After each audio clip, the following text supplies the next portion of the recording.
سلام آقا پرسام. سلام. حاضر شدی بری خونه خالت؟ آره مامان، میخوای بری خونه خالت؟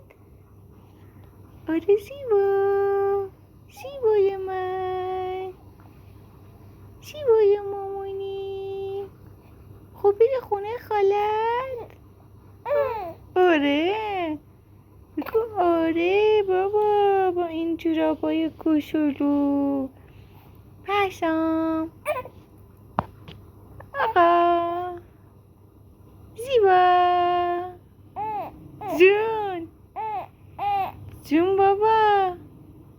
سلام سلام سلام سلام سلام. زیبایی